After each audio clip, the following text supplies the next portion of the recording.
Sitten voitaisiin aloitella meidän paneelikeskustelua. Avaimia riidattomaan talokauppaan, onko se mahdollista? Puhutaan kauppakirjan merkityksestä ja sitten kuntotarkastuksen roolista myös. Eli meillä on täällä paneelissa keskustelemassa asianajaja ja varatuomari Janne Nuutinen asianajatoimisto Tammeri-juristeista ja kuntotarkastaja ja rakennusmestari Pauli Rikkonen Suomen talokatsastuksesta ja paneeli juontaa Omakotiliiton toiminnanjohtaja Marju Silander. Ei muuta kuin paneeli käyntiin. Kiitos paljon Siiri ja oikein hyvää päivää kaikkien meidän puolesta vielä ja Omakotiliiton puolesta. Mukavaa, että meillä on täällä teltta täynnä väkeä ja vielä muutama mahtuu mukaankin, jos sieltä viereltä joku kuulee, niin nyt saisi hyvää tietoa täältä meiltä sitten, että miten voidaan lähteä rakentamaan onnistuneita asuntokauppoja ja tietenkin moni kun lukee päivälehtien lööppejä, niin voi pohtia, että onko se edes mahdollistakaan, mutta me kyllä väitetään Omakotiliitossa, että on, kun asiat tehdään huolellisesti ja tämän 3 vartin aikana saatte sitten ihan konkreettisia vinkkejä ja neuvoja siihen, että mitä tulee ottaa huomioon, että menisi kaikki niin kuin parhaalla mahdollisella tavalla. Ja Omakotiliitollahan on tosiaan standi täällä ollut talonäyttelyssä, löytyy tuolta takana olevalta käytävältä. Käykää tutustumassa, siellä saatte lisätietoa meidän edunvalvontatyöstä ja neuvontapalveluista. Ja ollaan tosiaan pientalo- ja vapaa-ajan asukkaiden asialla Suomessa ainoana järjestönä. Et meillä on semmoinen 70 000 jäsentä tällä hetkellä eri puolella Suomea.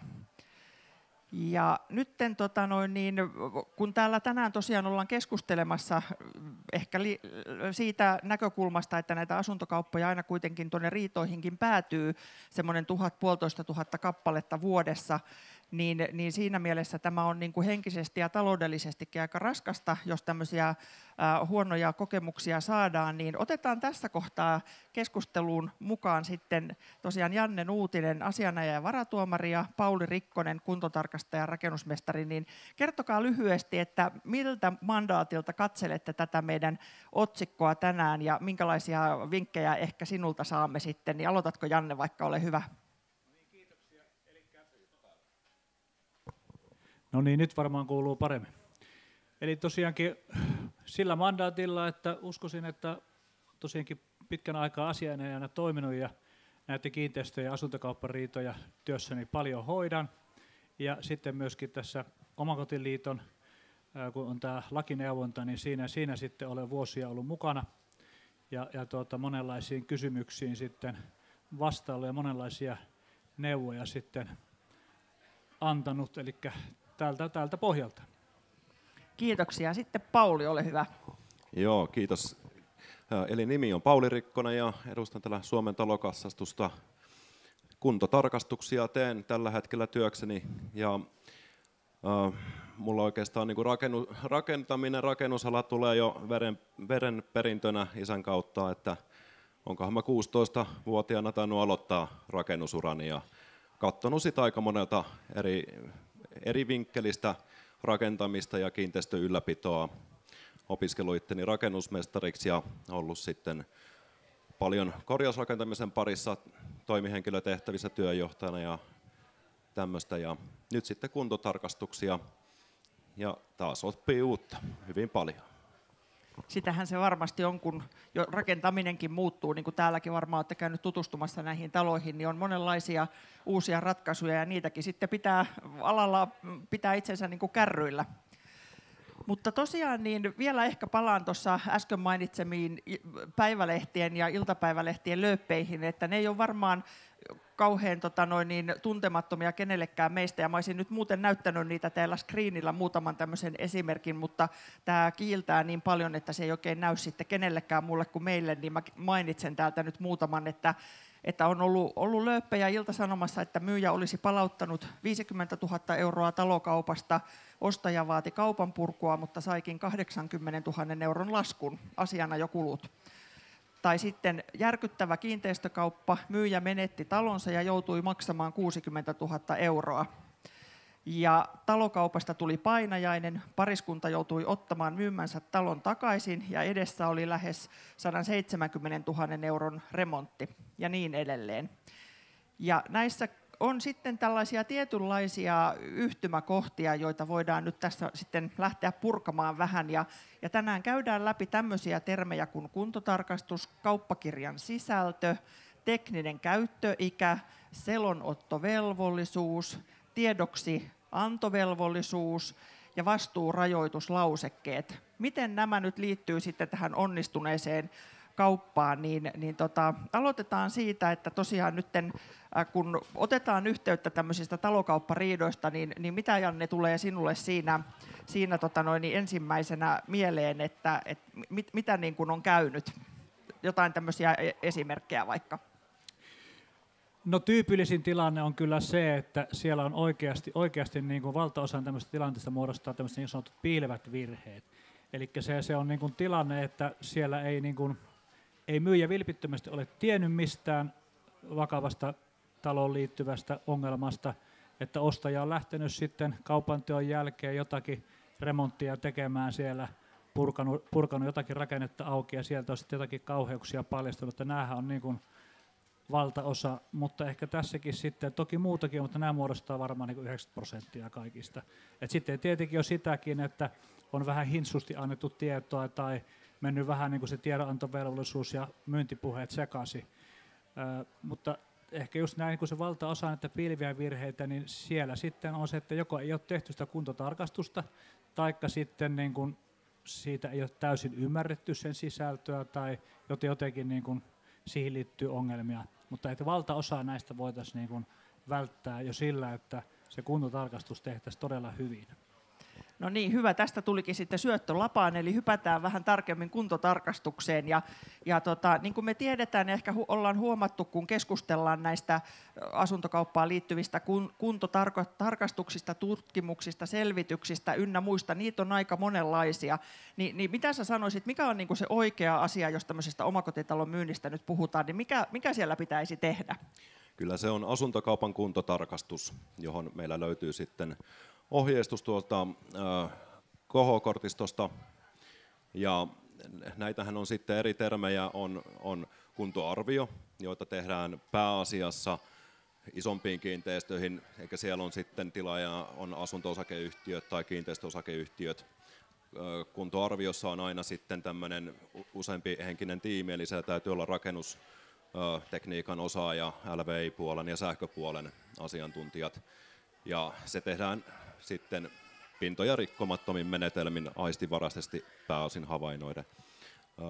Sitten on kuntotutkimus, joka kohdistuu sitten taas enemmänkin johonkin tiettyyn rakennusosaan tai järjestelmään, ja sitten tonkastaa vähän syvemmältä, eli avataan sitten rakenteita. Ja sitten on tämä kuntotarkastus, johon voi sisältyä vähän tämmöisiä kuntotutkimuksenkin elementtejä, eli pienimuotoisia rakenneavauksia tehdään tarvittaessa myös kuntotarkastuksessa, mutta pääosin tämä tehdään kuitenkin rakenteita rikkomatta. Kyllä. No sitten ehkä vielä se, että kun nyt meillä olisi tiedossa, että minkä nimistä asiaa me oltaisiin tilaamassa, jos lähdetään sitä talon myyntiä selvittelemään, niin mitä sanoisit näistä henkilöistä, ketkä näitä voivat tehdä, koska meillähän ei ole olemassa sinänsä lainsäädäntöä, joka esimerkiksi määrittelisi nyt, että mikä olisi kuntotarkastajan pätevyys tai vastaavaa, niin mitä vinkkejä sulla olisi siitä kuulijoille? Niin, kyllähän se varmaan se peruskoulutus, eli kyllä mä lähtisin siitä, että täytyy olla korkeakoulutason koulutus siellä pohjalla. Ja työkokemus on sitten, että on ollut ihan oikeasti mielellään vaikka kädet siellä savessa ja ollut tekemässäkin jotain, niin varmasti meillä on hirveän päteviä vaikka insinöörejä, jotka on ikänsä tehnyt suunnittelutyötä, mutta se on sitten, että antaako se vielä riittävää sitten ymmärrystä, lähdetään tarkastelemaan olemassa olevia rakennuksia ja ihmettelemään, että mitä ne on syönyt. Joo. Minkälaisia, niin onko sitten jotain täydennyskoulutuksia, mitä voi myös hankkia? Kyllä. Sittenhän meillähän on tämä pätevyys olemassa, eli pätevöitynyt asuntokaupan kuntotarkastajan pätevyys. Siihen tarvii sitten käydä koulutus ja suorittaa tentti, ja siinä on sitten vielä aika laajakin työkokemusvaatimus ihan täytyy olla näitä kuntotarkastuksia sitten siellä pohjalla, että tämmöisen pätevyyden saa. Kyllä, eli kuulostaa siltä, että on hyvä olla semmoista niin kuin peruskoulutusta asiaan, mutta myöskin kohdekokemusta tämmöiseen vanhojen rakennusten tarkastamiseen, ja sitten mielellään pitää vielä ajan tasalla itseään matkan varrella. Kyllä. Joo.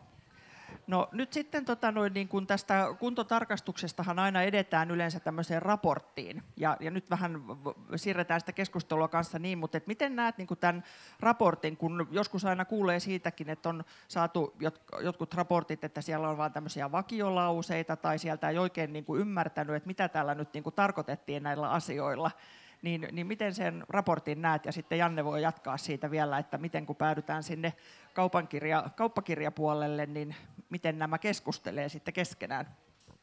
Joo, kyllä tätä raporttia joutuu sitten aina tietysti itsekin välillä miettimään, että onko ne kaikki ihan relevantteja asioita, mitä sinne kirjataan, että siellä on hirveän semmoista nippelitietoa, että käytännössä todetaan vaan asioita, ja nämä on nyt varmaan näitä vakiotekstejä, mihin Marjo tässä viittaat. Mutta kyllä niilläkin kai oma merkityksensä siinä on, ja mä näkisin, että meillä on tämä kiinteistönhuoltokortistossa on tämä suoritusohje tästä kuntotarkastuksesta, niin se ohjaa myös sitten sen raportin rakennetta, mitä asioita sieltä täytyy löytyä.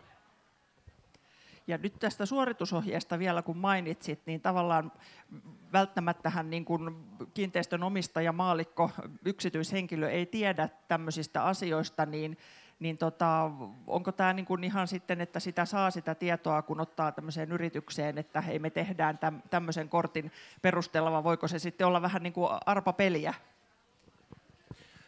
Niin, kyllä mä näkisin, että tämä protokolla on se, millä me taataan se onnistunut kuntotarkastus. Et se on loppuviimein, niin kuin tässä todettiin jo, että koulutusta täytyy olla ja sitä osaamista täytyy olla hankittu myös työn kautta, mutta kyllä sitten tämä protokolla, tsekkilista, minkä mukaan mennään, niin se on loppuviimein se paras tae siitä onnistuneesta tarkastuksesta. Miltä tämä kuulostaa, Janne, että jos tulisi tämmöinen hyvä protokollan paperi ja sitten minkälaisia ei-hyviä protokollapapereita olisit nähnyt matkan varrella? No kyllä matkan varrella on nähnyt vaikka minkälaisia papereita, ja juuri tämä ongelma on siinä se, että jos niin kuin, kaupan osapuolet ja erityisesti ostaja tai ostajaehdokas ei ymmärrä, että pitäisikö tästä päätellä jotakin, että, vaan, niin kuin, että mikä tämä merkitys, ja se jää niin kuin hämäräksi. Että jos ajatellaan, että siellähän kuitenkin pitäisi, jos on niin kuin jotakin suosituksia, niin tavallaan se on selvä, että suosituksen pitää ymmärtää, että se suositus oikeasti tarkoittaa jotakin. Sen perusteella pitää tehdä jotakin. Eli vaikka sitten, jos siellä niin kuin maanpinta viettää päivä niin kuin väärällä tavalla, niin sitten se pitää tehdä jotakin sille. Tai sitten suositus varmaan tyypillisemmin on semmoinen, että niin kun todetaan joku havainto ja suositellaan niin kun avattavaksi rakennetta ja tutkittavaksi tarkemmin, niin silloinhan niin kannattaa tehdä. Ja pitää miettiä se, että niin kun ostajan näkökulmasta esimerkiksi, miksei myyjänkin, että jos niin kun tätä suositusta ei noudata, niin mitä se tarkoittaa osapuolten vastuun kannalta? Tuli mieleen tässä vielä tämmöinen välikysymys, että millä tavalla nyt sitten, kun näitä tehdään yleensä, niin onko se niin, että myyjän toimesta ja myyjä vastaa siitä, tehdäänkö niitä enemmän yhdessä, tai tulisiko ne tehdä enemmän yhdessä, vai millä tavalla niin kuin tätä sitten, niin kuin tänne kuntotarkastuksen tekemiseen ostaja ja myyjän osallistuminen? No siis kaikenlaisia versioita on, mutta kuitenkin varmaan ehkä pääosin on se, ja niin kuin minusta pitääkin olla, että se tehdään sitten, jos ollaan vaikka taloa myymässä, niin sitten kun sulla ostajaehdokas on olemassa, että ei tehdä sitä nyt, koska sitten voi olla, että se on kuukausien päästä vasta niin kuin, tavallaan sitä ehkä niin kuin löytyisi se ostajaehdokas, vaan siinä on jo niin kuin, se on, ja mielellään niin, että siellä sitten siinä tarkastustilanteessa on sitten myyjä ja ostaja, kumpikin osapuoli, mahdollisesti heiltä vaikka jotakin asiantuntevaa apuakin mukana, mutta tavallaan siinähän voi niin kuin samoja havaintoja ehkä tehdä ja voi sitten niin kuin täsmentäviä kysymyksiä kenties esittää kuntotarkastajalta. Toki ajattelen näin varmaan, että kuntotarkastaja haluaa keskittyä omaan työhönsä, mutta kuitenkin minusta paras olisi se, että se on sitten siinä niin kuin kaupan teon alla tuore juttu ja kumpikin osapuoli sitten on siinä edustettu. Niin just, joo, koska joskus kuulee siitäkin, että jotkut välittäjät esimerkiksi suosittelee, että tehdään jo ennen kuin lähtee myymään sitä taloa tämä kuntotarkastus sen takia, että sitten jo kenellä tahansa potentiaalisella ostajalla ehdokkaalla on tietoa siitä, mutta se on ilmeisesti vähän sitten liian aikaisin. Niin, no se varmasti on sitten riippuu siitä, että tosi kovasti on kysyntää, niin eihän tietysti se on sitten jo, jos niin kuin jonkun kanssa on tehty ja kauppaa ei sitten ehkä jostakin synnykään se ostajan kanssa ja on seuraava siinä, niin totta kai sitä niin kuin viikon päästä uutta tehdä, mutta tavallaan niin kuin, että ehkä se päällimmäiset, että se on kuitenkin aina hyvä, jos se todella niin kuin kiinnostunut, että se ei vaan joku renkaan potki, vaan oikeasti kiinnostunut, pääsee siihen tilanteeseen itse osallistumaan, niin onhan se hyvä. Juuri näin. No niin, siinä tuli hyviä näkökulmia. No sitten niin tuli vielä mieleen se, että kun niitä kauppakirjoja nyt ei tietenkään vielä tässä vaiheessa ole tehty, ja tämä kuntotarkastusraportti toivottavasti on sitten semmoinen suoritusohjeen mukainen, ja siinä on se tietty protokolla niin käyty läpi, niin onko nämä tavallaan niin kuin sitten neuvottelut siinä mielessä, että jos vaikka näitä vielä otan näitä riskikohteita tai tämmöisiä niin kuin lisätarpeita selvittää jotain asioita, niin kenellä siinä sitten olisi niin kuin hyvä olla se aloite, että onko se myyjä vai ostajakandidaatti? Tarkoitat sitä, että jos on tämmöinen suositus jotakin vaikka tutkia tarkemmin? Kyllä, tarkemmin tutkia. No siis yhtäläinen intressihän se on kummallakin. Että tietenkin sitten niin kuin myyjän näkökulma totta kai se, että välttää niin kuin potentiaalisia riskejä tulevasta riidasta. Ja totta kai niin kuin yhtä lailla ostajalla ja ostajalla tietysti se, että niin kuin tietää, että mitä on ostamassa. Kyllä, aivan, juuri näin. No nyt sitten oletetaan, että ollaan menty jo vähän eteenpäin ja aletaan niitä kauppakirjoja sieltä sitten rakentelemaan, niin mitä Janne luonnehtisit kauppakirjaan keskeisiksi elementeiksi, että sieltä semmoinen hyvä lopputulos sitten voidaan saada aikaan? No tietenkin näin, että jos ajatellaan, että ennen kaikkea tässä nyt sitten se kuntotarkastusta ja kauppakirjaa niin kun liitetään, kytketään toisiinsa, niin että se tietenkin mainitaan siellä kauppakirjan liitteenä, että mitä asiakirjoja siellä on, ja siellä mainitaan se kuntotarkastusraportti, ja sieltähän tulee tavallaan osa sitten selkeästikin sitä kauppakirjakokonaisuutta sitten näin ollen. Mutta sen lisäksi ehdottomasti se, että kun siellä sitten, jos siellä on jotakin suosituksia tai muuta jotakin keskeisiä havaintoja siellä kuntotarkastusraportissa, että ei pelkästään viitata siihen raporttiin, että tämmöinenkin on, ja ajatella, että siihenhän on tutustuttu puolin ja toisin, vaan sitten se, että kun siellä on niinku niitä merkityksellisimpiä asioita, että mitä ne vaikuttaa tähän kauppaan. Otetaanko se jollakin tavalla mukaan huomioon kauppahinnassa joku juttu, miten siellä jos tämmöinen niin kuin suositus tutkia tarkemmin, ja vaikka sovitaankin, että no ei tutkita, että miten vastuu rajaukseen vaikuttaa tai näin. Tavallaan siis jotenkin, jos yleisesti nimeäisin, niin ehkä tarkoitan sitä, että mitä tämmöisellä niin kuin jollakin merkityksellisellä havainnolla, niin kuin, mitä se tarkoittaa sen kaupan osapuolten kannalta, mitä siihen liittyen on sovittu. Mitä se herättäisi tämä niin kuin kuntotarkastajan näkökulmasta sitten, jos ajatellaan, että se saattaa päätyä kauppakirjaan joka tapauksessa liitteeksi ja myöskin sitten tämmöiseksi tarkemmaksi kohteeksi, niin mitä ajatuksia se herättää sitten niin kuin vaikka tarkastuksen tekijän näkökulmasta?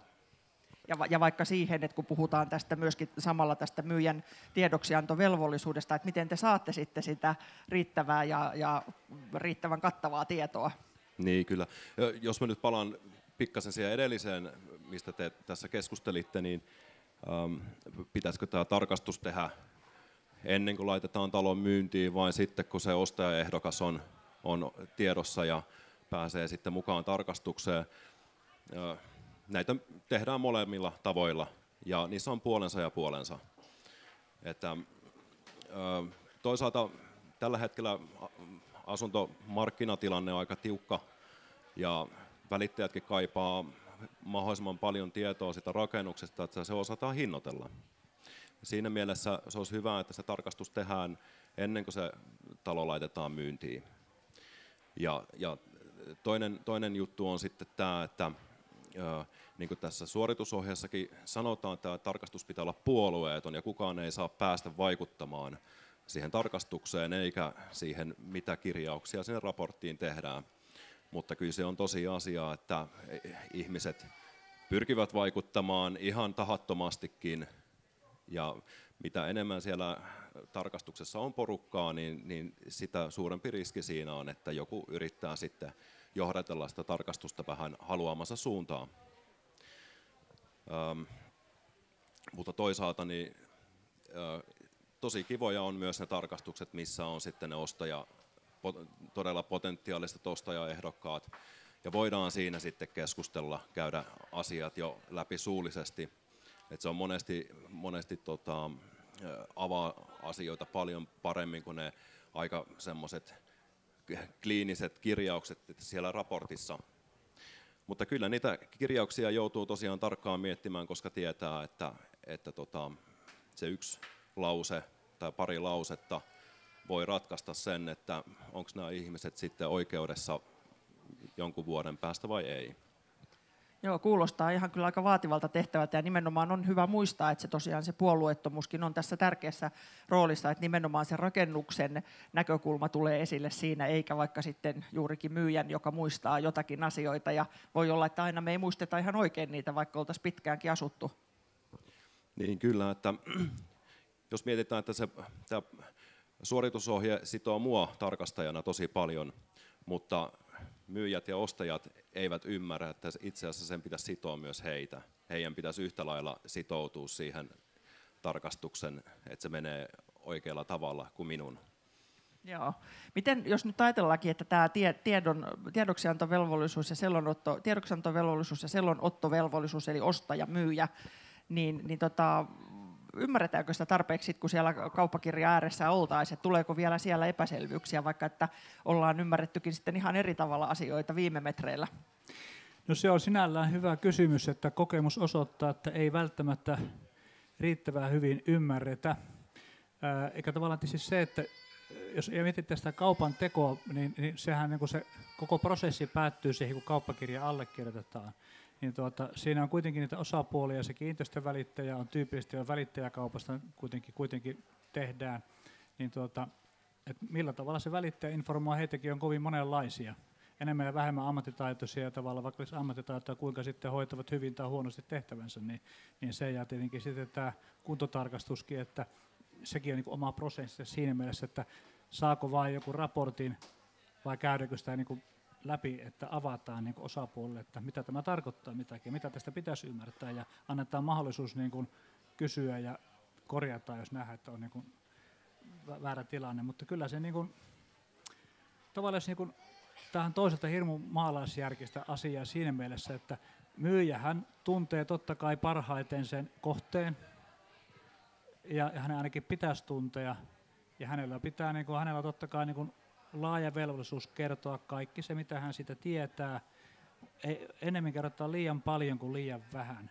Ja tietenkin sitten se, että myyntipuheet on myyntipuheita ja pitää erottaa siitä, niin kuin, mikä on se tieto siitä kohteesta. Ja ostajalla on taas sitten totta kai velvollisuus tutustua asiakirjoihin, kohteeseen, kuntotarkastusraporttiin, kaikkeen, mitä siitä on sitten olemassa. Ja jos sieltä jotakin käy ilmi ja ei välitä tai jotenkin kiinnitä huomiota, niin kyllä sitten niin kuin ostajan vastuullekin on asioita, että ei sitä kaikkea myyjälle voi kaataa. Me oltiin tällä samalla keskusteluformaatilla tuolla Keravalla torstaina, siellä on tämmöinen urbaani kaupunkifestivaali asumisen parissa, ja siellä juteltiin myöskin tällaisesta, että vika vai ominaisuus. Niin kerropa meille vähän tästä vielä lisää, koska tämä on itse asiassa aika tärkeä asia, että kannattaa tämä laittaa ainakin korvan taakse. Niin, no se on niin kuin taas, että jos ajatellaan, että esimerkiksi on tämmöinen vaikka 40- tai 50-luvulla rakennettu omakotitalo, johon on tehty rinteeseen, ja siellä on sitten tämmöinen niin kuin maanvarainen betonikellarikerros, ei ole kapilarikatkoja eikä ole mitään salaijitusta. Tämä kaikki on niin kuin avoimesti kerrottu ostajalle, niin silloinhan ostajalle ei siinä ole mitään yllätystä. Ja vielä jos on oikein hyvin mennyt, niin on kerrottukin, että tavallaan mitä se tarkoittaa. Eli silloinhan se niin kuin, sinne voi tulla kellariin keväällä vettä, mutta se lähtee pois. Niin eihän se ole mikään vika. Se on ominaisuus, joka siihen rakenteeseen liittyy. Se on rakennettu niin, ja se tavallaan toimii, kuten on tarkoitettu. Ehkä tämä voisi ajatella, että se on se ominaisuus. Mutta sitten tietenkin se, että taas vikaahan on selvästi joku sellainen, joka johonkin rakenteeseen ei liity. Että jos sieltä vaikka pesuhuoneen seinässä on tai missä tahansa jossakin kosteessa tilassa esimerkiksi lahovauriota, niin ei se taatusti kuulu sinne, se ei ole ominaisuus koskaan. Joo, tämä on erittäin hyvä ja tätä itsekin jäin ihan pohdiskelemaan omaa kotia ja taloa ajatellen, että mikähän siellä nyt voisi sitten olla vielä vika, koska monesti ne on niitä piilovirheitä, mitä mainitsit tuossa alussa, että niitä ei sitten välttämättä niin kuin ihan nähdäkään. Mä kysyisin vielä Pauli sulta sitä, että nyt kun ajatellaan vielä tätä ostajankin tiedoksiottovelvollisuutta, niin ottaako teihin sitten tarkastusraportin tehneisiin ihmisiin ostajakandidaatit ihan itsekseen ja haluavat niin kuin ohi kysyä vaikka jotakin vielä tarkennuksia? Kyllä jonkun verran ottaa. Ja toisaalta yksi asia, mitä mä oon ihmetellyt, niin pankeista ei oteta yhteyttä. Et se on tosi merkillistä, että pankithan voi tosi tiukastikin suhtautua sitten niihin asioihin, mitä me sinne raporttiin kirjataan, mutta ei ole ikinä tullut semmoista tilannetta, että olisi pankkivirkailija sitten vaikka mulle soittanut ja kysynyt, että mitä sä tarkoitat tässä ja mitä tämä tarkoittaa rahassa. Et mehän voitaisiin antaa vielä sitten tämmöistä lisätietoa, mitä rahajuttuja ei kirjoiteta raporttiin. Joo. Mutta kyllä varmasti niin kuin jokaiselta, joka kuntotarkastuksia tekee, niin löytyy myös sitä tietoa sitten tuolta takaraivosta. Nyt eksynkö mä jo aiheesta vähän? Joo, ei, kun tämä oli nimenomaan se, että soitellaanko perään, että ennen kuin pannaan sitten kauppakirjan nimi, koska ehkä tässäkin vielä niin kuin montaa maallikkoa voi pohdittaa, että kuinka syvä se sitten juuri se tiedoksiottovelvollisuus tai sellonottovelvollisuus niin kuin on. Itse asiassa tähän on sanottava vielä se, että myös tämmöisillä tavoilla otetaan yhteyttä, että jotkut ostajat näkevät tämän kuntotarkastuksen myös keinona tinkiä siitä talon hinnasta. Ja välillä multakin on yritetty oikein lypsää semmoista, että mä puhuisin jonkun asian huonommaksi kuin se itse asiassa on, koska se voisi olla sitten sen ostajan etu. Et siellä on myös tätä niin kuin vaikuttamisyrityksiä tulee. Joka voi sitten olla kuitenkin ihan tahatonta niin kuin ajatuksellisesti, että sitä vaan niin kuin pyritään ottaa selvää asioita, mutta se menee sitten vähän ehkä yli. Niin, kyllä. Joo, just näin, joo. Mitäs vielä sitten sellainen, että kun nyt niitä kauppoja ei olla vielä tehty ja vielä vähän pohditaan tätä tarkastusraporttia, niin jos niin kuin ennakoisi sitä, että päätyisi riitoihin tai ei, niin näettekö eroja tai näetkö Janne eroja siinä, että riitatapauksissa olisi tehty kuntotarkastus huolellisesti tai ei ole tehty lainkaan? No kyllä kuitenkin se, että on tehty kuntotarkastus nimenomaan huolellisesti ja vielä varmistettu, että se ymmärretään puolin ja toisin samalla tavalla, niin totta kai se niin kuin riitoja, riidan mahdollisuuksia vähentää merkittävästi. Koska kuitenkin sitä ymmärryksestä tai eri tavalla ymmärtämisestä on kuitenkin hyvin usein kyse riidosta. Kyllä, ja monestihan juuri ostajalla ja myyjällä on erilaiset historiat ja taustatkin on, niin voi olla ihan oma ammatti tai joku muu, mikä vaikuttaa siihen, että lauseet ymmärretään eri tavalla. No vielä sitten sinne kauppakirjaan, jos ajatellaan, että tiedetään, että siellä on muutamia kohtia, jotka nyt sitten vaatisi huomioita ja muuta, niin otetaan tähän tämä vastuunrajoituslauseke vielä, että mikä sen rooli on, mitä se niin kuin tarkoittaa ja millä tavalla sitä voisi käyttää. No joo, eli vastuunrajoituksesta ehkä semmoinen niin kuin heti korjaan tämmöisen niin kuin usein niin kuin esille tulevan virheellisen käsityksen, että niin kuin kiinteistökaupassa lainsäädännössä on kuitenkin niin kuin määritetty niin, että se myyjän vastuu on tietyllä tavalla niin kuin pakottavasti säädetty niin kuin aika vahvaksi, että sitä ei niin kuin, ja tarkoittaa tässä kohtaa sitä, että tämmöisellä yleisellä niin kuin lauseella, että myyjä ei vastaa mistään, niin sillä ei ole mitään merkitystä. Ja vastaavasti tietenkin toteaisin sen, että myöskään tämmöisiä niin kuin tyyli, että myydään purkukuntoisena tai muuta vastaavaa, eli mitään, mikä ei oikeasti pidä paikkaansa, mitä ei tarkoiteta, niin semmoista se kauppakirja ei pidä laittaa. Mutta se vastuunrajoitus toimii kyllä silloin, eli sehän tarkoittaa sitä, että sitä myyjän vastuuta yleensä siis rajataan tietyiltä osilta, ja se on täysin mahdollista ja toimivaa kun se vaan riittävän yksilöidysti tapahtuu. Esimerkiksi niin, että jos siellä kuntotarkastuksessa on todettu joku johonkin rakenteeseen liittyvä niin kuin mahdollinen ongelma ja on tavallaan suosituksena otettu esille, ja sitten vaikka sovitaan, että ei nyt kuitenkaan ja ymmärretään vielä, että mitä siellä voi olla, mitä se voi tarkoittaa, ja parhaimmillaan näin, mutta toveretaan jostakin syystä, että ei lähdetä nyt niinku rikkomaan, ja jos sillä tällaista paljastuu, niin myyjä ottaa siitä vastuun. Niin tämä on niinku hyvä esimerkki siitä, että kun se ostaja vaan niinku, myyjä ja ostaja niinku tavallaan niinku ymmärtävät, että mistä siinä niinku myyjä vapautuu vastuusta. Kirjoitetaanko näihin mahdollisiin vastuurajoituslausekkeisiin pelkkää tekstiä vai voiko niissä olla myös numeroita tai hintamääreitä? No kyllähän sitä voi määrittää ihan millä tavalla, että esimerkiksi vaikkapa näin, että jos numeerinen voisi tarkoittaa, että esimerkiksi niin kun jos siellä tulee niin kun tämän tyyppisiä ongelmia, myyjä on, vastaa siitä vaikka niin kun 30 000 euroon saakka ja sen ylimenevältä sitten ostaja. Kyllähän näitä, kun se vaan on määritetty. Aivan, joo.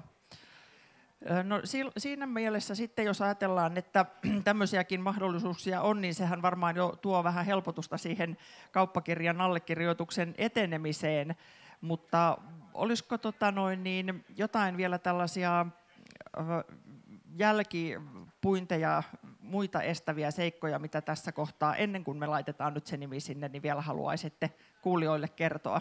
No ehkä mä summaisin niin kuin myyjän puolelle sen viestin siten, että ole ehdottoman rehellinen. Elä salaa mitään, älä anna niin kuin virheellistä tietoa yhtään mistään. Voi sanoa, että on sanottu, että valheella lyhyet jäljet, niin kiinteistökaupassa ja asuntokaupassa se pätee kyllä. Ja sen, minkä sitten kuvittelee säästävänsä, niin voi tulla monin kerran maksettavaksi. Eli ja se, että erota myyntipuheet ja tämmöiset niin kuin kehut niin kuin niistä faktoista. Ja ostajalle sitten sanoisin ehkä sen, että perehdy siihen kohteeseen. Sehän on niin kuin sulle ehkä elämäsi suurin kauppa. Ja elä ummistaa silmiäsi miltään. Ja tavallaan tähän, että ymmärrä, mitä olet ostamassa, varsinkin jos olet vanhempaa omakotitaloa esimerkiksi ostamassa. Ja siinä on sitten niin kuin, todettu, että on tämmöisiä niin kuin teknisen käyttöiän päässä olevia rakenteita useita, taikka muuten todetaan, että siellä on niin kuin lähivuosina tulossa niin kuin korjaustarvetta, niin nämä asiat niin kuin ymmärretään, otettaisiin huomioon, että koska se tilanne, että sehän on järkyttävä tilanne, että sä sinun talon hankintaan saat sen lainan sieltä pankista ja sitten ummistat silmäsi ja kuitenkin sulla on sillä 10 000 korjausvelka odottamassa, ja siinä kohtaa, että ehkä saakkaa sitä rahaa pankista enää, niin kuitenkin nämäkin tilanteet valitettavasti sitten johtaa niin kuin turhiin riitoihin. Reklamoidaan, kun tavallaan on vähän niin kuin huonot housussa. Aivan, joo. Muuten tuli mieleen vielä äsken, en muistanut sitä kysyä, kun sanoit tosiaan, että tämä lainsäädäntö, kun säätelee kauppa- ja kiinteistöllä on tämä maakaari, että jos nyt sitten puhutaan omakotitalosta, joka yleensä on nimenomaan tämmöinen kiinteistömuotoinen, tai sitten, että jos on asuntosakeyhtiömuotoinen, niin tiivistätkö lyhyesti sen, että mikä siinä on sitten se keskeinen ero? No ei se oikeastaan ehkä onko se asunto-osakeyhtiömuotoinen, vaikka se että se on pari taloa tai kaksi omakotitaloa tontilla, niin se ei ole niinku ratkaiseva ikään kuin se tosiasiallinen muoto. Eli kiinteistöstähän siinä on kyse, joka tapauksessa on maakaari. Et sitten kun ollaan tuosta rivitalosta, kerrostalosta, joka on niinku tavallaan systeeminä täysin erilainen, sitten tietysti puhutaan asuntokaupasta, mutta eihän se perussystematiikka niin ratkaisevasti poikkeakaan. Ja totta kai asuntokauppapuolella tullaan sitten niihin elementteihin, joita niin kuin taloyhtiöihin liittyy, koska ei kyse pelkästään niin kuin huoneistoista tai osakkeenomistajista. Aivan, joo. No sitten hypätään niihin vielä, että mitkä on niitä hyviä, ja ei vielä ihan tarvitse olla viimeiset vinkit, mutta melkein viimeiset, mutta kerro meille vielä tästä teknisestä käyttöiästä, että miten te niin kuin käsittelette sitä, ja ehkä avata kuulijoille, että mikä on tekninen käyttöikä lyhyesti. Niin, tekninen käyttöikähän on tämmöinen kokemukseen perustuva keskiarvo, mitä joku rakenne kestää, ja monestihan mietitään vaikka märkätiloja. Siellä on se kriittinen rakenne on se veden eriste, ja sitten katsotaan ihan veden eristevalmistajien lupauksia, ja tänä päivänä ne on yleensä, että luvataan kestoa 25-30 vuotta. Eli tästä tulee sitten tämä termi tekninen käyttöikä.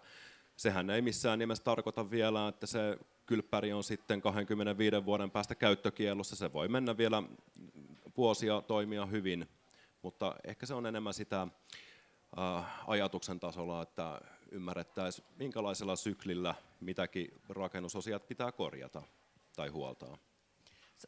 Ehkä tähän voisi vielä lisätä myöskin sellaisen vinkin, että on tärkeää miettiä sitä omaa käyttötapaa, koska on ollut tällaisia tapauksia vaikka, että on asunut yksi ihminen pitkään ja vedeneristykset ovat sen vanhan ajan mallisia ja sitten tuleekin 5-henkinen perhe, jossa käytetään todella paljon vaikka suihkua ja kylpyä päivittäin ja saunotaan, että tulee ihan erilainen se käyttörasite, niin näkyykö tämä jotenkin sitten teidän työssä? Kyllä, totta kai. Tulee mieleen tämmöinen tapaus ihan nyt muutaman viikon takaa, niin oli yläkerrassa kylpyhuone, tai lähinnä vessa. Siellä oli suihku ja lattiakaivo tehty, mutta sitä suihkua ei ollut ikinä käytetty ja siihen oli rakennettu joku kaappikin sillain, että se ei ollut käytännössä käytettävissä. Ja tekninen elinkaari oli päättynyt. Ja mä sanoinkin sitten siinä tarkastuksella, että älkää missään nimessä nyt niin kuin alkako suihkuttelemaan tuolla hirveästi lotraamaan vedellä ennen kuin tuo on remontoitu. Et kyllä niitä joutuu tällainen pohtimaan ja sitten ihan raporttiinkin mä kirjasin näin, että niin kauan kun sitä suihkua käytetään, niin ei ole akuuttia remonttitarvetta. Mutta sitten jos se halutaan ottaa käyttöön, niin ehdoton suositus tehdä sitten se pintaremontti sinne ja mahdollisesti vielä vaikka vaihtaa lattiakaivokin. Aivan. Joo, tämä on erittäin hyvä, koska siinä mielessä sitten myöskin voi sitä ohjeita, koska niitähän varmaan myöskin sekä myyjät että ostajat niin kuin ihan mielellään ottaa vastaan, että tulee sitä tietoa, että mitä tämä nyt joku tarkoittaa, koska niin kuin puhuttiin alussa, että joku lauseke ei välttämättä niin kuin sitten sano mitään, vaikka katon tekninen käyttöikä 40 vuotta, ja no voiko sitä vielä käyttää sitten vai ei, niin tämä oli hyvä tämä pesutila-esimerkki, jonka kerroit. Niin kyllä, että se olisi mun mielestä hyvä, että tämä raportti nähtäisi muunakin kuin vaan sen asuntokaupan osana. Et siinä on hirveästi tietoa myös niistä tulevista remppatarpeista ja sitä kautta on hyvä mahdollisuus päästä kiinni niihin kustannuksiin. Ja tosiaan sitten tehdä tätä suunnittelua, varautua siihen, että okei, seuraavan 10 vuoden aikana vaikka tarvitaan 50 000 euroa näihin remontteihin, se raha täytyy saada jostakin. Valitettavan usein jää talon ostajilta huomioimatta sitten, että se ei ole pelkkä se kauppasumma, vaan omakotitalous on aina ylläpidettävää ja korjattavaa. Kyllä, ja tavallaan se säännöllinen huoltotyö, mihin me Omakotiliitossakin kannustetaan kaikkea, että on huoltokirjat talosta ja kirjataan ylös ja tehdään niitä niin kuin oikeisiin aikoihin, niin varmaan se helpottaa sitä kauppakirjankin tekemistä ja ihmiset voi olla siellä sitten vaikka myyjäkin rennomalla mielellä, kun on niin kuin huolehtinut siitä parhaan kykynsä mukaan ja parhaan tietonsa mukaan. Nyt meillä taitaa alkaa olla tässä viimeiset 5 minuuttia aikaa jäljellä, niin mä skurkkaan täältä vielä, että mistäs me emme tässä puhuneet. Ehkä tuosta korjausvelasta tuli vielä sellainen täydennyskysymys mieleen, että kun sehän voi kuulostaa vähän, just että kun on tämä huoltokirja vaikka ja tehdään niitä suunnitelmia, niin jos kauppahinnastakin vielä puhutaan siinä sen lisäksi, koska kaikki sitten viime kädessä kuitenkin on jossain pankin pöydällä ainakin niin kuin lainoituspäätösrahaa, että saako sitä varten, niin näkyykö tämä kauppakirjoissa jotenkin, että tämmöistä korjausvelkaakin pitäisi siellä huomioida? Ei se näe kauppakirjassa kyllä millään tavalla. Jos ajatellaan, että tyypillinen välittäjän tekemä kauppakirja, siinä on kaupan osapuolet ja kauppahinta ja milloin vapautuu, hallinta siirtyy ja perustietoja kohteesta, mutta se ei sitä millään tavalla, niin kuin, ainut euromäärä on se kauppahinta. Että ehkä se on tietysti vähän vaikeasti siihen minusta kauppakirjaan niin kuin, tavallaan jotenkin mietittävissä, että millä tavalla se pitäisi ottaa huomioon. Että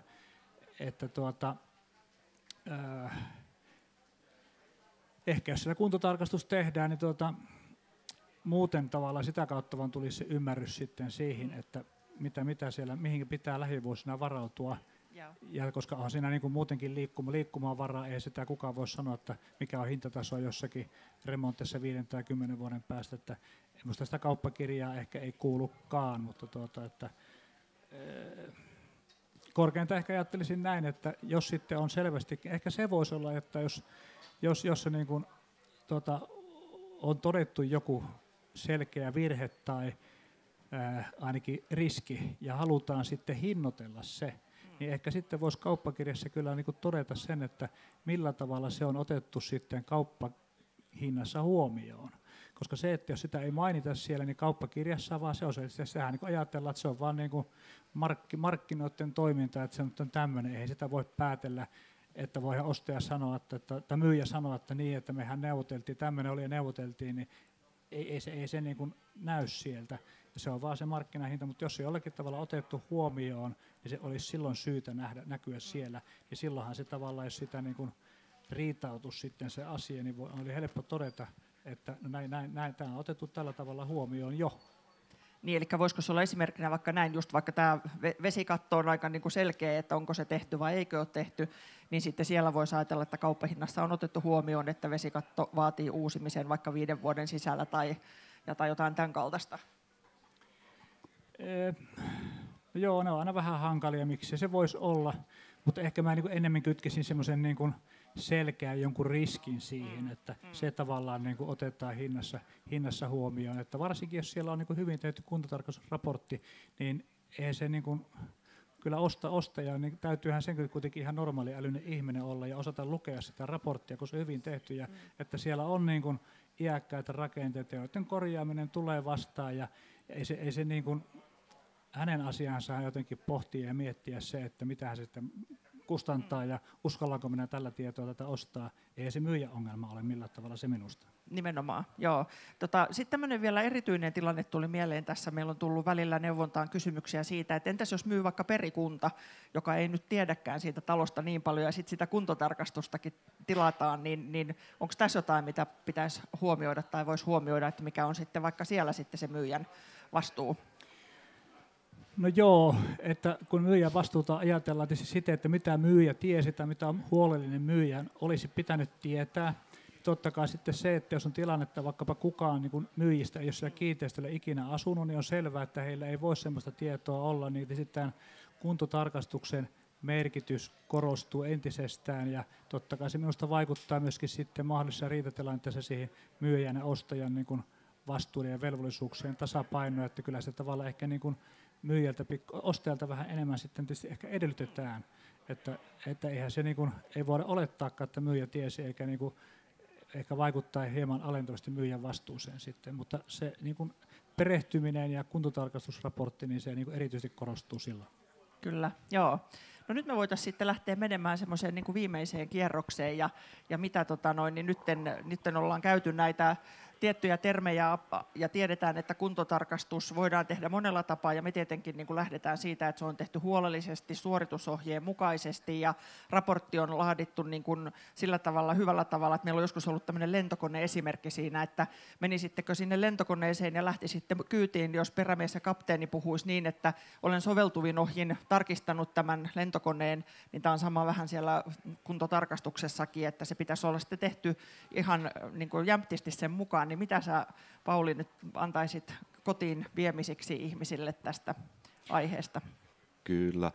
Näitähän valitettavasti joutuu aina sit kirjaamankin välillä asioita, että ei pystytty tarkastamaan sitä tai tota. Esimerkiksi, että talosta ei löydy riittävän pitkiä tikkaita, että päästäisiin yläpohjaan sitten katsomaan, niin sinne jää inhottava aukko sitten siihen tietoon. Ja, tässä taas kerran korostuu se, että myyjä edesauttaisi sen kuntotarkastuksen onnistumista, niin sillä on suuri vaikutus. Ja tämmöisiä tilanteita, minkä kerroit, otit esimerkiksi tämä perikunta on myymässä, niin näitä tulee eteen ja sitten niitä yhdessä ihmetellään niitä asioita, että mitenköhän tämä talo on rakennettu. Ei ole välttämättä löydy papereita jostain vanhemmasta talosta, niin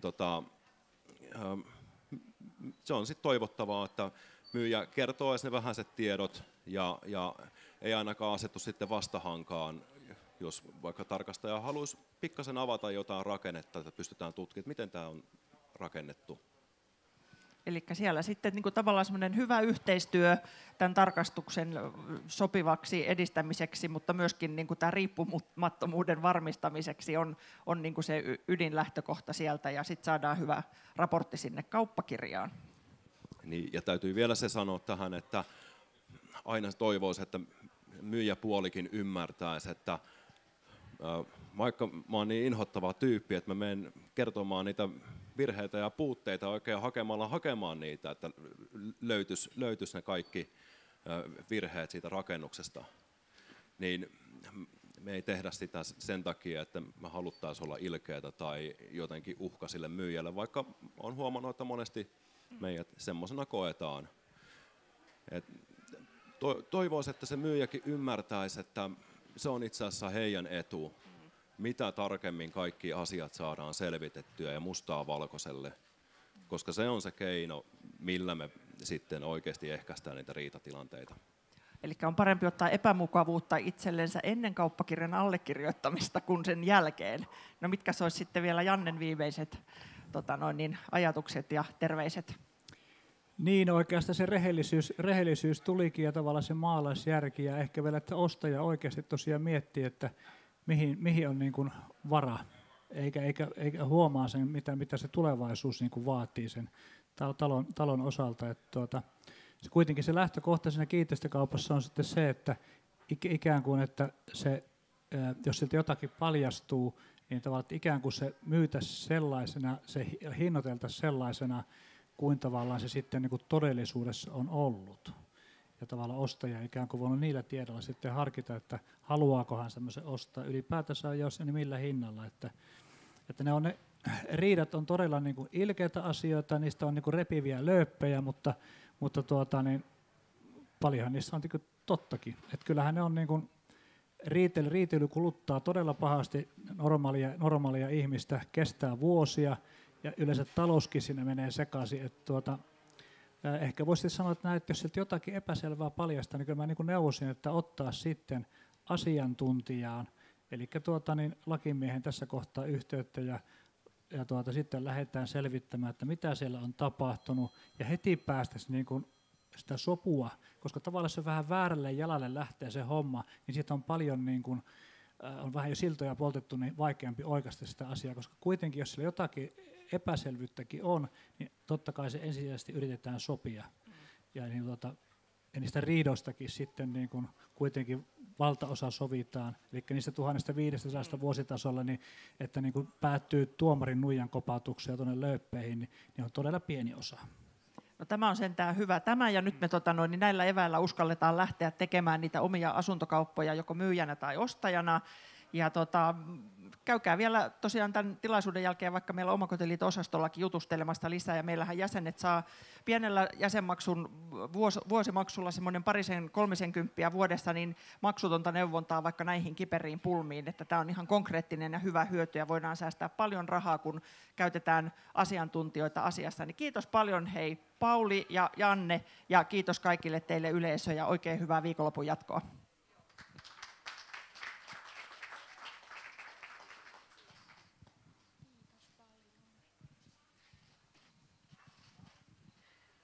Kiitos tosiaan paneelista. Omakotiliittohan on ollut tässä talonäyttelyn yksi pääyhteistyökumppaneista.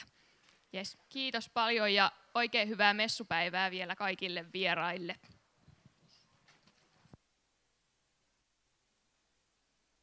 Ja Radio 9.